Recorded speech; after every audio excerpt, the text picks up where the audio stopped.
Hello everyone, welcome back to my channel. कैसे हैं आप सभी? I hope you all are doing good. और हम सभी मज़े में हैं। और एक्चुअली तो मज़े में नहीं, मतलब मेरी तबीयत तो ठीक है, बाकी शर्मा जी का थोड़ा सा तबीयत ठीक नहीं, उनको फ़ीवर हो गया था। वहाँ से आने के बाद ऐसा लग रहा है जैसे थकान हो जाती है ना ट्रैवल की, ऊपर से उन्होंने तो इतने घंटे ड्राइव किया। और शानू की भी थोड़ी तबीयत ठीक नहीं है, उसको भी थोड़ा सा कोल्ड के सिम्टम्स हो गए हैं। और खुशी की भी एज सच बहुत अच्छी तबीयत नहीं हो रही है, बट वो कंटिन्यू कर रही है, मतलब वो स्कूल जाती है, ट्यूशन जाती है, सब कुछ कर रही है। मेरा लकीली ठीक है, बस वो एक थोड़ी सी थकान रहती है ना कि पैरों में, बॉडी में ऐसा लगता है, बस उतना ही। और काम करने का मन नहीं कर रहा, 2-4 दिन काम ना करो ना तो फिर बॉडी वैसे ही आराम के मोड में चली जाती है कि काम नहीं करना, बट काम तो करना ही है।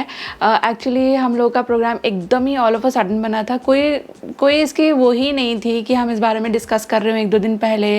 मतलब कुछ भी बेस ही नहीं था। मैंने शायद पिछले महीने शर्मा जी से किसी वक्त कहा था कि मुझे ऐसा फील हो रहा है कि हमको जाना चाहिए, तो उस वक्त उनके पास छुट्टियां थी, तो उन्होंने मुझे डे टाइम में कॉल किया कि चलना है द्वारकाधीश जी। तो फिर मैं फटाफट से टिकट बुक कर देता हूँ। फिर मैंने बोला कि मुझे थोड़ा टाइम दो, मैं थोड़ा बच्चों से पूछ लेती हूँ कि क्या आगे क्या है। और उसके बाद उन्होंने पापा मम्मी से भी पूछा, तो पापा मम्मी ने तो एक्चुअली मना कर दिया, उनको नहीं जाना था, उनके अदर रिजर्वेशंस थे। और फिर मैंने कहा कि चलो मेरा भी मन आ रहा था, और यहाँ आगे से आप बोल रहे हो तो फिर चलते हैं। तो इस करके एकदम ही हम लोग फिर शाम में जितनी भी करी पैकिंग वैकिंग वो करके हम लोग फिर निकल गए अगले दिन, मतलब सुबह सुबह सनराइज़ होने से भी पहले ही। वो टाइम थोड़ा सा ठीक रहता है, जो ऑफिस वाला रश रहता है या ट्रक्स वगैरह होते हैं ना, वो थोड़ा सा कम मिलते हैं, तो ड्राइविंग ईजी रहती है।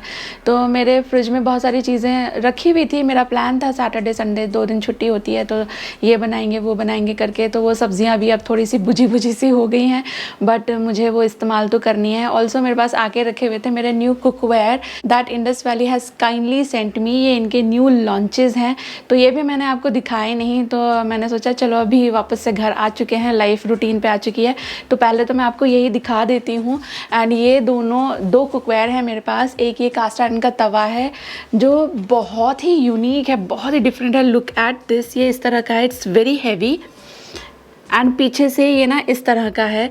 तो ये तवा जो है ना, मुझे इतना डिफरेंट एंड यूनिक लगा। एक तो इसमें आप रोटी पराठा जैसे बनाते हैं वैसे बना सकते हो, लेकिन ये है ना पिज़्ज़ा प्लेट की तरह भी काम करता है, तो आप इसे आपके ओवन में यूज़ कर सकते हो। ये इतना ज़्यादा थिक एंड फ्लैट है कि एकदम ही इनोवेटिव टाइप का ये मुझे लगा। तो इसमें मैं सबसे पहले तो पराठे बनाऊंगी, एंड अगले वीकेंड पे आई ट्राई कि मैं इसमें पिज़्ज़ा बेक करूँ। ये आपका है ना गैस पे भी चल जाएगा, इंडक्शन पे भी चल जाएगा, एंड ओवन में भी चल जाएगा। तो I am very excited to use this.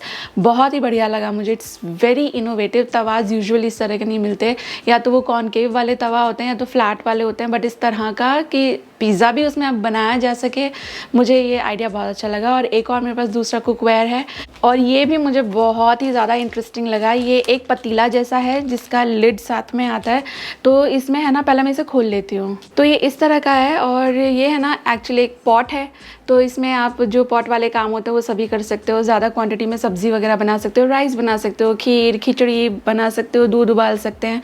तो जो चाहें एक पॉट में जो भी आप करना चाहें वो सभी काम इसमें हो सकते हैं। बट ये एक्चुअली एक स्ट्रेनर पॉट है। लुक एट द लिड, इसके अंदर आपको इस तरह के जो हैं, ये परफोरेटेड लिड है, तो इसमें ये जो होल्स मिलते हैं ना, तो इससे इसमें से जैसे बहुत लोग ऐसे चावल बनाते हैं जिसका पानी वो उतारते हैं ना, तो ईजिली आप उतार सकते हो। सिमिलरली पास्ता बॉईल करते हैं या कुछ भी आप ऐसा बॉईल कर लो, बहुत सारी चीज़ें होती हैं, सिंघाड़े, शकरकंदी, आलू, पास्ता, आप इसमें बॉईल करके और फिर सीधे इसी से आप उसको स्ट्रेन भी कर सकते हो। एंड यहाँ पर देखें इसके हैंडल, ये ना इस तरह से मूव होते हैं।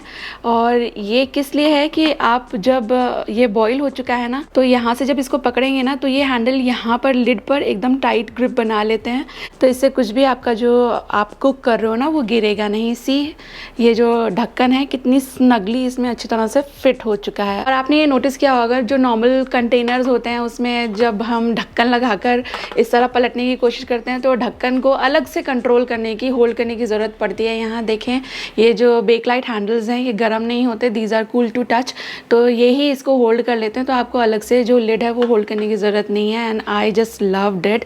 एक तो ये भी एक काम हो गया कि इस ईजिली इससे स्ट्रेन किया जा सकता है एक्सेस वाटर।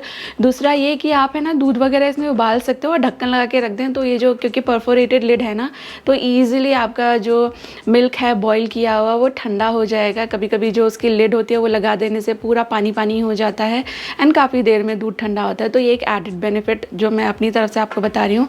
पर ये एक बहुत ही अच्छा स्ट्रेनर पॉट है, इसका लुक भी बहुत अच्छा है और एकदम ही मिरर फिनिश वाला स्टेनलेस स्टील है। तो अभी इन बर्तनों को पहले तो मैं धो लूँगी। इनके जो ये कास्ट आयरन के बर्तन होते हैं ये प्री सीजनड होते हैं, तो आपको इन्हें अलग से सीजन करने की ज़रूरत नहीं है, just wash them and they are good to use. और अगर इन बर्तनों में आप इंटरेस्टेड हो, या मैं जो भी बर्तन यूज़ करती हूँ सभी इंडस वैली से हैं, जितने भी मेरे स्टेनलेस स्टील कुकवेयर हैं, जितने भी कास्ट आयरन कुकवेयर हैं, सभी मेरे cookers and all Indus valley से हैं। तो आप किसी में भी इंटरेस्टेड हो ना, इनको आप इंडस वैली की वेबसाइट से ख़रीद सकते हो।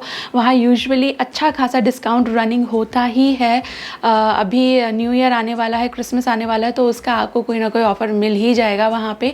बट इफ़ यू वांट थोड़ा एक्स्ट्रा डिस्काउंट, तो मेरा एक डिस्काउंट कोड है जो मैं स्क्रीन पर मेंशन कर दूँगी और वीडियो के डिस्क्रिप्शन बॉक्स में भी रख दूँगी। इसका इस्तेमाल करके आपको मिलेगा एडिशनल डिस्काउंट।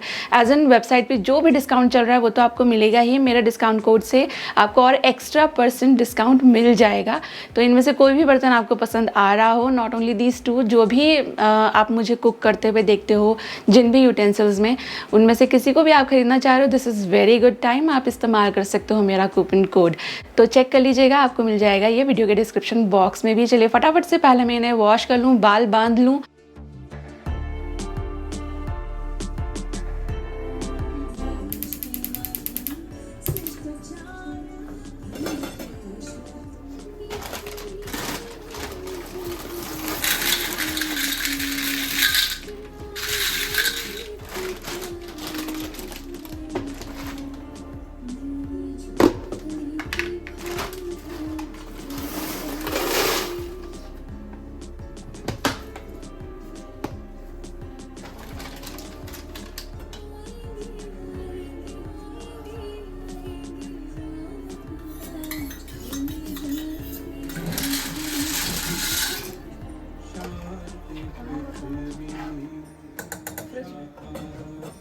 और पास्ता के लिए मैंने पास्ता बॉइलिंग पे रख दिया और यहाँ थोड़ी सब्जियों की तैयारी कर ली है। ये है अनियंस, इतने छोटे छोटे अनियन थे, ये 4 हैं, वैसे नॉर्मली 2 अनियंस होंगे। ये हैं 2 टमाटर, ये है 1 बड़ा या मीडियम साइज़ के 2 कैप्सिकम, थोड़ा यहाँ पे है ये जिंजर, गार्लिक, ग्रीन चिलीज़। तो फ़िलहाल इतनी चीज़ें काट करके तैयार कर ली हैं। प्रोसेस शुरू करते हैं और कुछ एक चीज़ें बीच में ऐड होंगी वो मैं बता दूँगी आपको। और ये सारी चीज़ें मुझे कुक करनी है, तो इसके लिए मैंने यहाँ पर एक हांडी रख दिया है। ये हांडी भी मेरी इंडस वैली की ही है।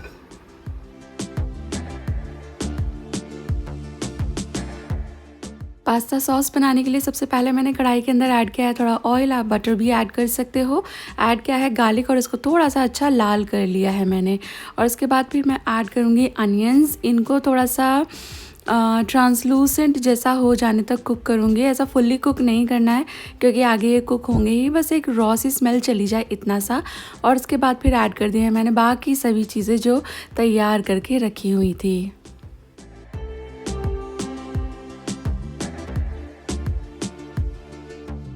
मिर्चें जो मैंने ली हैं वो थोड़ी सी तीखी हैं, इसलिए और मैं इसमें मिर्ची कुछ नहीं ऐड कर रही हूँ, सिर्फ नमक डाल करके ये सारी सब्जियां गलने तक मैं इसको पकाऊंगी। अब टमाटर थोड़े सॉफ्ट हो गए हैं तो यहाँ पर मैं ऐड कर रही हूँ पनीर, और थोड़ा सा मैंने काजू भी भिगो करके रखे हुए थे, धुल करके भिगो करके रखे हुए थे, तो ये भी ऐड कर दिए हैं।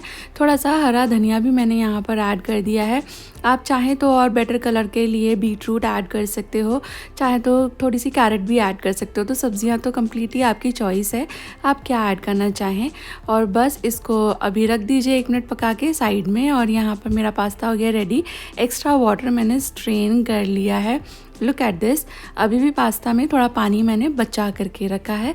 सारा पानी कभी भी पास्ता का ड्रेन नहीं करना चाहिए, ये पास्ता का पानी आगे काम आता है।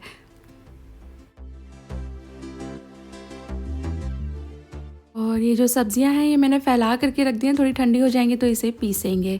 और साथ में जो पनीर था उसमें से थोड़ा सा पनीर बच गया था, इतना सारा मुझे नहीं चाहिए था, तो इस पनीर को मैं प्रोसेस कर रही हूँ। ये है गार्लिक चिली चटनी जो मैंने बनाई थी, रेसिपी आपके साथ शेयर की थी। आपने मिस किया है वो व्लॉग तो डिस्क्रिप्शन बॉक्स में देख लेना, मैं लिंक कर दूँगी वो वाला वीडियो। और ये चटनी एज चटनी तो आप खा ही सकते हो, इसको बहुत सारी कुकिंग में भी इस्तेमाल कर सकते हो। ये चिली गार्लिक चटनी है, जैसे चिली ऑयल मल्टीपर्पज़ तरह से आप इस्तेमाल कर सकते हो ना, वैसे ही ये भी हो जाती है and it taste so good. यहाँ पर मैंने जो मसाला था उसे बिना पानी के पीस लिया था।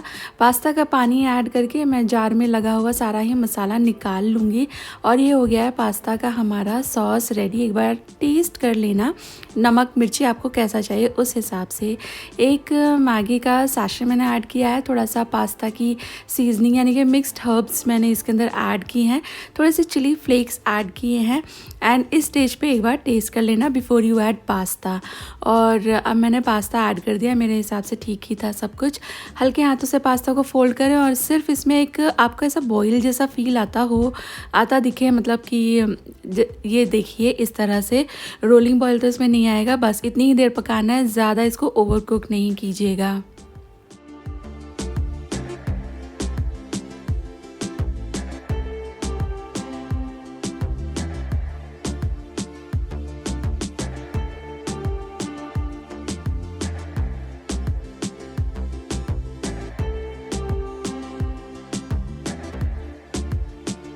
और ये सोफ़ा बस अभी मैंने एक बार फिर से ठीक किया। एक बार सुबह में जब मेरी डोमेस्टिक हेल्प आती हैं तब मैं डस्टिंग वगैरह करती हूँ, तो सुबह में एक बार ये ठीक किया जाता है और उसके बाद फिर बच्चे वगैरह आ जाते हैं तो बैठा जाता है एंड फिर ये ख़राब हो जाता है, तो एक बार शाम में मैं इसको ठीक कर देती हूँ। तो ये सोफ़ा और उससे भी ज़्यादा ये सोफ़ा का कवर आप में से बहुत लोगों को बिल्कुल भी पसंद नहीं आता है। कवर के लिए तो फिर भी मुझे बहुत लोग लिंक का पूछते हैं कि ये आपने कहाँ से लिया, बट सोफ़ा क्योंकि इस तरह से रखा हुआ है तो lot of you don't like it. लेकिन अब बस कुछ ही दिन बचे हैं, ये सोफ़ा आपको और देखने नहीं मिलेगा। मैंने आपको बताया भी था कि हम लोग दिवाली पर सोफ़ा लेने का प्लान कर रहे हैं, तो प्लान तो यही था दिवाली पर सोफ़ा चेंज करने का हम लोग सोच रहे थे, लेकिन दिवाली से पहले ही हम लोगों ने हमारा नया वाला जो घर है वो बुक कर लिया था। आपको याद हो मैंने एक व्लॉग में आपसे कहा था कि आज की तारीख आप याद रख लेना, क्योंकि बाद में मैं इसका जिक्र करूँगी। दैट वाज 5 मई, तो 5 मई को हम लोगों ने हमारा नया वाला जो घर है वो बुक किया था। तो उसके बाद फिर जब वहाँ पे अभी खर्चा होना है, वहाँ के हिसाब से हम थोड़ी बहुत चीज़ें लेंगे ही, तो अब यहाँ के हिसाब से नया सोफ़ा लेने का कोई सेंस नहीं बनता। तो ये तो रही इस सोफ़े की बात। मुझे एक्चुअली आपसे ना एक बात करनी है, मेरे को जानना है कि आपको कभी ऐसा क्या फ़ील हुआ। मेरे को मैं आपको मतलब सीधे सीधे बताना शुरू करती हूँ। हम लोग द्वारकाधीश जी गए थे ना, तो ये मेरा 6th टाइम था, 5th-6th टाइम तो था ही। तो वहाँ पे क्या होता है, आप अगर गए हो वहाँ पे तो द्वारकाधीश टेम्पल में ना, वहाँ पे है ना वो लोग आपको कुछ प्रसाद देते नहीं हैं। मतलब आप बाहर से जो प्रसाद खरीद के ले जाते हो वो उसका भोग लगवा के प्रभु जी के चरणों में आपको वो दे देते हैं, पर अंदर से कुछ भी प्रसाद नहीं देते हैं, टीका नहीं लगाते हैं, वैसा कुछ नहीं होता। और वहाँ पे ना बहुत ज़्यादा भीड़ भड़क्का होता है और लाइन लगाकर आपको दर्शन करने पड़ते हैं। जब बहुत पहले, जब शानू खुशी 2-4 साल के थे, मतलब खुशी 2 साल की थी और शानू 4 साल की थी, तो हम लोग गए थे, तो तब ऐसा कुछ भी नहीं था, इतना तब भीड़ नहीं होता था। और वहाँ पर है ना, अभी तो क्या होता है कि बाहर है ना आपका वॉलेट और ये सब निकलवा लेते हैं।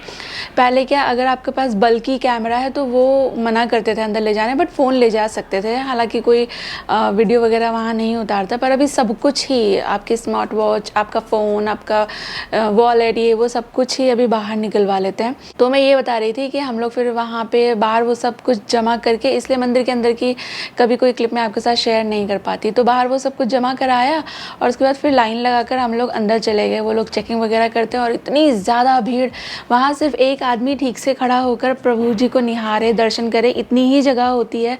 बट फिर भी मैंने देखा गाइस फिर भी थोड़ा लाइन में थे, लेकिन जो फीमेल्स की लाइन थी, जो औरतें थी, वो तो भाई ऐसे धक्का मुक्की ना पूरा ऐसे चिपक के चल रहे थे और मुझे इस चीज़ से ना बड़ी घबराहट होती है।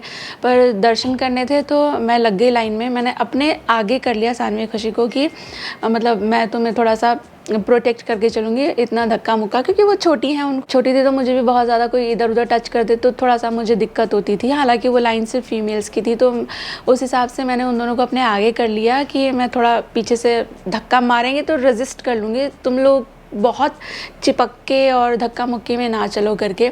तो हम लोग बहुत देर में वहाँ पे भाई नंबर आता है, क्योंकि एक एक ही बंदा दर्शन करके निकलेगा और भीड़ बाहर से ऐसे, मतलब भीड़ पीछे से इस तरह से आती है, तो बॉटल नेक जैसी सिचुएशन हो जाती है। खैर हम लोग लाइन में धीरे धीरे बढ़ने लगे, तो फिर हम लोग मतलब पीछे से धक्का आए जा रहा। थोड़ी देर बाद मैंने ऑब्जर्व किया कि मेरे पीछे वाली जो बंदी है वो पूरी तरह मेरी कमर से चिपकी हुई थी। आई कुड फील उसका बेली एंड बॉडी, मुझे पूरी तरह से फील हो रहा था और मेरी कमर में उसकी बेली लग रही थी। तो मुझे ऐसा लगा कि जैसे होता है बहुत लोगों का पेट आगे होता है, तो वैसा कुछ होगा। तो मैंने ध्यान नहीं दिया। फिर मुझे ज़ोर से धक्का लगा, तो मैंने उसको बोला कि प्लीज़ आप धक्का मत मारो, थोड़ा सा गैप करके खड़े रहो। तो उसने कहा कि मैं आपको धक्का नहीं दे रही हूँ, मुझे पीछे से धक्का लग रहा है और मैं आपको धक्का क्यों मारूंगी, मैं प्रेग्नेंट हूँ। तो मैंने जैसे ही ये सुना ना, तो पता नहीं कैसे मेरे अंदर से ऐसे आवाज़ आई। मैंने उसको बोला कि आप मेरे आगे आ जाओ, मैं आपको धक्का नहीं लगने दूंगी।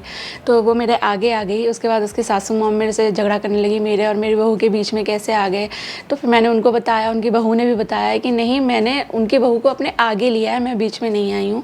तो फिर अभी सानवी, खुशी एंड वो बंदी जो प्रेग्नेंट थी, उनको लेकर मैं चल रही थी। एंड मैं, पता है आपको सुनकर अजीब लगेगा, लेकिन लिटरली से खड़ी हो गई कि नहीं, इनको स्पेस दो, क्योंकि अब जब मुझे पता है कि उसको धक्का लग जाएगा, वो प्रेग्नेंट है, तो मैं ये नहीं होने दे सकती। तो फिर वो तीनों लोग गए। सानवी ने दर्शन किए, खुशी ने दर्शन किए, वो लड़की ने दर्शन किए। लड़की एज एन न्यूली वेड जैसी लग रही थी, प्रॉब्ली उसका फर्स्ट चाइल्ड ही होगा।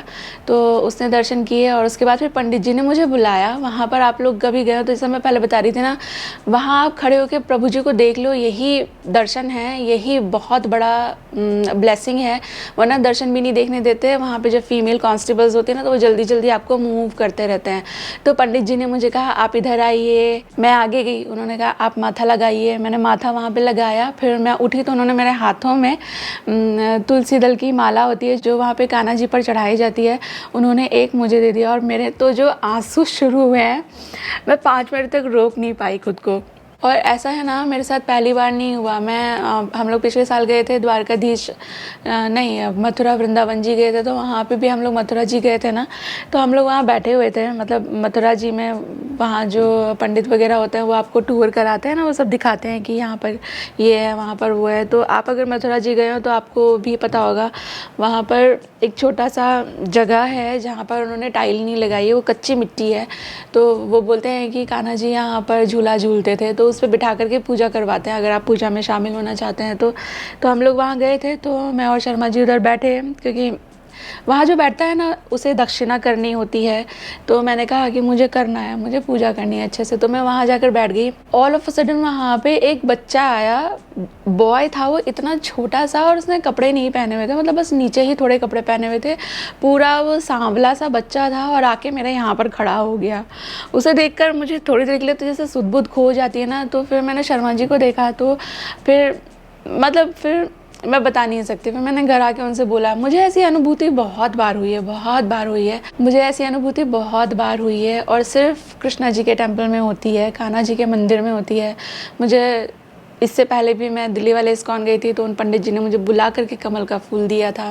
मैं वडोदरा वाले इस्कॉन टेम्पल भी गई थी, तो एक बार उन्होंने भी मुझे बुला करके एक एप्पल और एक गुलाब का फूल दिया था। ये मैं इसलिए बोल रही हूँ क्योंकि ये लोग आपको प्रसाद नहीं देते। इस्कॉन टेम्पल में भी एज सच प्रसाद का कुछ कल्चर नहीं है, एंड उन्होंने मुझे बुला करके दिया। मुझे हमेशा कान्हा जी के मंदिर में ऐसी अनुभूति होती है। और वो मथुरा जी वाला जो इंसिडेंट था, मैंने पूछा भी शर्मा जी से, तो वो भी एस्टॉनिश थे कि ऐसे इतना, मतलब इतने कम कपड़े पहनकर मंदिर में कौन अपना बच्चा ऐसे छोड़ देता है। उसके मम्मी पापा कहीं तो होंगे, वो बच्चा वहाँ तक कैसे आ गया।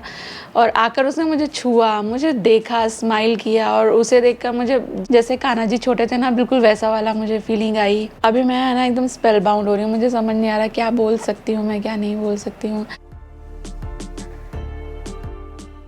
अमरूद फ्रिज में रखे हुए थे तो ऊपर की स्किन थोड़ी सी अजीब सी हो गई। तो मेरी सासू माँ एक बहुत ही अच्छी अमरूद की सब्ज़ी बनाती हैं। मैंने उन्हीं के हाथ से ज़िंदगी में पहली बार खाई सुनी थी, तो मैं वही बनाने जा रही हूँ। बड़ी मज़ेदार होती है, आप ट्राई करना, अच्छी लगेगी।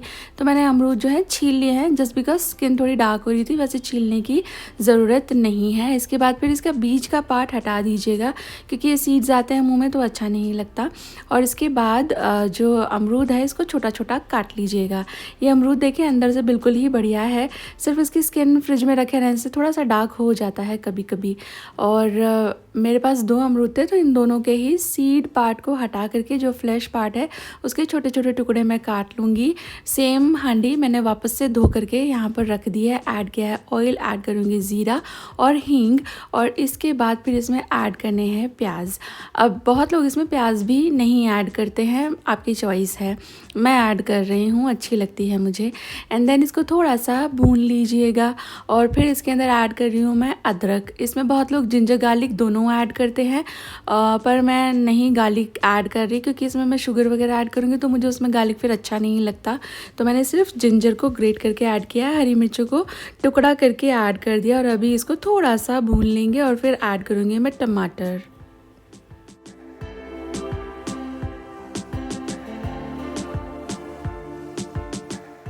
और इसमें मैंने थोड़ा नमक ऐड कर दिया था, जिससे टमाटर जल्दी से सॉफ्ट हो जाए। अभी ऐड करेंगे मसाले, और मसालों में सबसे इम्पॉर्टेंट है सौंफ का पाउडर, तो थोड़ा सा सौंफ का पाउडर ऐड करिएगा। बाकी वही रूटीन के मसाले, हल्दी, मिर्ची, धनिया का पाउडर आपके टेस्ट एंड प्रेफरेंस के हिसाब से। देन थोड़े से 4-6 मेथी के दाने भी ऐड कर देना। और इसके बाद फिर इसकी आपको करनी है भुनाई। तो मैं इसको भून रही थी, मुझे फील हुआ कि ये जो मसाला है ना, ये थोड़ा सा चिपक रहा है तले में, तो मैंने ज़रा सा पानी मिला दिया। यहाँ पानी मिलाना ज़रूरी नहीं है, बस अच्छी भुनाई कर लेना मसाले की, ये ज़रूरी है। देखिए इस तरह से, ये थोड़ा स्पैचुला आप मारो तो ये अच्छी तरह से मैश हो, ऐसा भून लेना। ऐड कर देना आपके गुआवास, एंड देन फिर इसके अंदर मिला देना पानी। थोड़े से राइप हो जाते हैं घर में बनानास, गुआवास, तो उन्हें कोई खाता नहीं है, तो उस तरह के अमरूद से आप इस तरह की जो सब्ज़ी है बना सकते हो। एक बार ट्राई करके देखना, थोड़ी सी नहीं होगी आप में से बहुत लोगों के लिए, बट अच्छी लगती है। मेरे सासू मॉम तो एक है ना सेब की भी सब्ज़ी बनाती हैं, एक वो मूली बैंगन की सब्ज़ी बनाती हैं। उनके ख़जाने में बड़ी सारी अजीबोगरीब सब्ज़ियां हैं जो सुनने में अजीबोगरीब लगते हैं, बट अगर खाएं तो वो स्वाद ही लगती हैं। और मैं यहाँ पर लगाने लगी हूँ तड़का साग को। एक्चुअली मेरी सासू मॉम ने साग भेजा था, तो उसको बस मैं अब तड़का लगा रही हूँ। तो मैंने यहाँ पर लिया है घी, क्योंकि साग है ना घी में ही अच्छा लगता है। वो है ना लहसुन नहीं खाती हैं तो लहसुन ऐड भी नहीं करती, बट हम लोग हर ग्रीन्स में थोड़ा अच्छी तरह से लहसुन डालते हैं। स्पेशली साग में बिना लहसुन के उतना मज़ा नहीं आता, तो मैंने इसलिए लहसुन डाला है। वैसे भी साग ठंडा हो जाए तो दोबारा तड़का लगा कर ही खाना चाहिए, वरना अच्छा नहीं लगता। तो मैंने यहाँ जिंजर गार्लिक, थोड़ी ग्रीन चिलीज़ और प्याज जो है भूनने रख दिए हैं।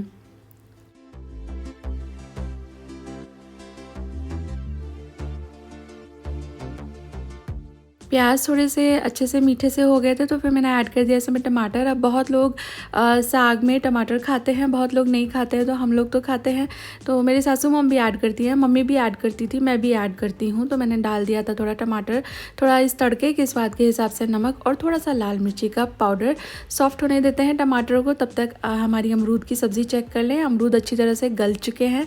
तो अब इसमें कुछ एक इम्पॉर्टेंट चीज़ें इंग्रेडिएंट करनी है, जिसमें इंग्रेडिएंट ऐड करने हैं, जिसमें सबसे पहला है गरम मसाला। थोड़ा गरम मसाला ज़रूर से ऐड करना। थोड़ी सी शुगर इसमें जाती है, तो मैंने तो जो रेगुलर शुगर होती है वो ऐड कर दिया। आप चाहें तो थोड़ा सा गुड़ या जैगरी पाउडर ऐड कर सकते हो। फिर से इसे मैंने पकने रख दिया है कि शुगर पक जाए। यहाँ पर तब तक मेरे टमाटर अच्छे पक गए, तो ये जो साग भेजा था मम्मी ने, ये मैं इसके अंदर ऐड कर रही हूँ। ये साग उन्होंने तैयार ही भेजा था, ऐसा उबला हुआ नहीं भेजा है। ये देखें इसमें टमाटर वगैरह है, तो ये तैयार ही था। इट्स जस्ट दैट कि थोड़ा सा मुझे अपनी तरफ से गार्लिक ऐड करना था, और ये ठंडा हो चुका था, तो एक बार और तड़का लगाना था। तो फिर गर्मा गर्म हो जाता है स्वाद, मतलब साग, तो स्वाद बढ़ जाता है। तो इसे मैं पकने के लिए रखूँगी थोड़ी देर। इसको ज़रा सा खदकाएंगे, तब तक जो हमारे अमरूद की सब्ज़ी है उसे मैं चेक कर लूँ। ये तो बस हो गया रेडी। अमरूद की सब्ज़ी भी देखो देखने में लग रही है कि होगी तैयार। यहाँ वहाँ थोड़ा थोड़ा कोरमा जैसा नज़र आ रहा है। तो बस मैंने गैस कर दी है बंद। इसमें ढेर सारा कटा हुआ हरा धनिया ऐड करें, आधे नींबू का रस ऐड करें, तो ये बड़ी ही अच्छी सी खट्टी मीठी सी सब्ज़ी बनती है। आप खट्टी मीठी सब्जियों के शौकीन हो तो इसको एक बार से ज़रूर ट्राई करना। वैसे अमरूद की चटनी भी बहुत अच्छी बनती है, पर वो मुझे ना थोड़ा सा रिलेटिवली कच्चा अमरूद हो, एकदम ही पका हुआ नहीं हो, तो उसके साथ ज़्यादा अच्छी लगती है। वैसे तो कैसे भी अमरूद से बन जाती है, बट अमरूद की चटनी भी उतनी ही थोड़ी सी यूनिक है, डिफरेंट है, बट टेस्टी लगती है। मैंने मेथी और मूली तैयार करके रखे हुए हैं यहाँ पर। और हस्बैंड अभी आए हैं ऑफिस से, इनको थोड़ी भूख लग रही थी तो थोड़ा पास्ता था वो मैंने इनको दे दिया है। एंड इज़ लाइक क्या टेस्टी है, डिफरेंट है। शक्ल देख के तो चिढ़ रहे थे। हाँ बहुत अच्छा बना है। हाँ, लेकिन जब देखा था तब मुझे नहीं अच्छा लगा। हाँ, क्योंकि उसमें है ना मैंने सारी सब्जियां घोट दी थी ना, तो शक्ल उसकी उतनी टेम्पटिंग नहीं है। वैसे भी इनको थोड़ी रेड और वाइट पास्ता देखने की आदत है, तो हाँ, ये मेरे लिए नया था ना। कड़ी पास्ता। हाँ, कड़ी पास्ता तो नहीं है, इसमें सब्जियां डाल रखी मैंने ढेर सारी। बहुत टेस्टी है ना। बहुत मस्त। तो मैंने चाय चढ़ा दी है। Bestest pasta version I have so far. Bestest pasta version you ever had so far. सच्चे? ये सानवी खुशी को तो मैंने इसके साथ एक वो पनीर का स्टेक टाइप का गार्लिक चटनी में फ्राई करके भी दिया था। एक्चुअली मैंने वो 200 ग्राम का पनीर आता ना, वो पूरा ही निकाल लिया था। अब इतना तो डालना नहीं था मुझे, वरना ये और भी ज़्यादा गाढ़ा गाढ़ा हो जाता ना। तो थोड़ा सा बच गया था, तो उसको काट के मैंने ऐसे तवा पे फ्राई कर दिया था चिली गार्लिक चटनी के साथ। Thank you. एक non pasta lover is saying ये अमेजिंग, तो ये सच्ची है, टेस्टी है। And you too had this pasta. पनीर के साथ अच्छा लग रहा था। यस, गार्लिक वाला वो। Pasta lovers. हाँ,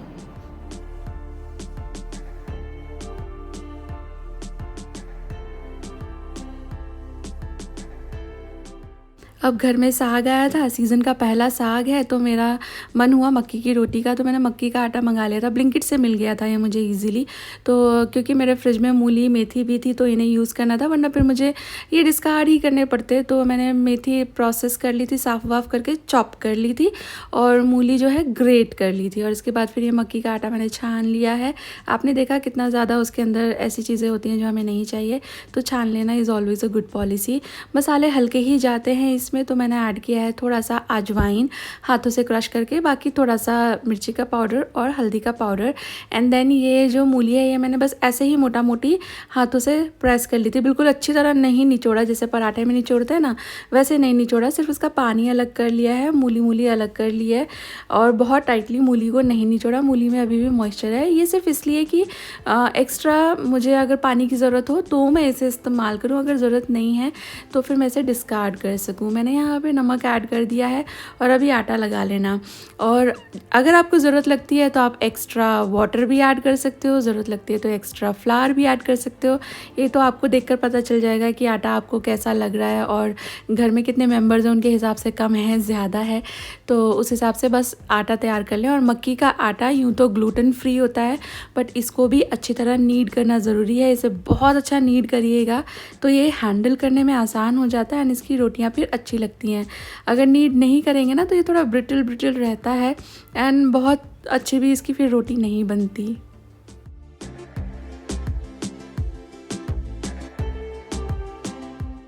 तो ये जो रोटी है इसको पराठे के स्टाइल में सेका जाता है, तो आप इसे पराठा भी कह सकते हो। ये बड़ा ही अच्छा लगता है साग के साथ, और ब्रेकफास्ट में भी बहुत सही लगता है विंटर्स में। तो मुझसे है ना हाथ से रोटी नहीं बनती, बाजरे की, ज्वार की, मक्की की, किसी की भी। मैं तो थोड़ा सा चकले बेलन का हेल्प लेती हूँ, हालांकि बेलन की मैंने हेल्प नहीं ली, बट थोड़ा थोड़ा इस तरह घुमा के मैं मक्की की रोटी बना लेती हूँ। थोड़ा सा हाथ में उसको होल्ड किया, हाथ से शेप दिया, फिर थोड़ा सा जो चकला है उस पर शेप दिया और उसके बाद थोड़ा सा तवे पे भी इसको शेप दे देती हूँ, तो पतली पतली अच्छी अच्छी सी बन जाती हैं। हाँ बस वैसी सुंदर नहीं बनती, थोड़ी बड़ी बड़ी जैसे मम्मी लोग बनाते हैं ना, उनकी तो खैर बात ही अलग है, कहाँ से वो इतना एक्सपर्टीज़ लाती हैं हर चीज़ में। तो मैंने इसको है ना, मैंने तो ऑयल से सेक लिया है, इसे घी से सेक लेना, वाइट बटर रख के खाना तो बड़ी स्वाद लगती है। और बस फिर उसके बाद मैंने कर लिया है किचन क्लीन। रेसिपीज़ ट्राई करना, मुझे बताना आपको कैसी लगी, मुझे पक्का पक्का पता है आपको अच्छी लगेगी। आप ट्राई करते हो तो मुझे बता देना कि इसमें कुछ आपको अगर नहीं ठीक लगा तो मैं भी खुद से आगे से उसको ठीक कर लूँगी। और इसके साथ आ चुके हैं हम वीडियो के एंड पर। उम्मीद कर रही हूँ वीडियो अच्छी लगी है आपको। जल्दी मिलूंगी नई वीडियो के साथ। Till then all of you take really good care of yourself. Take care, bye bye.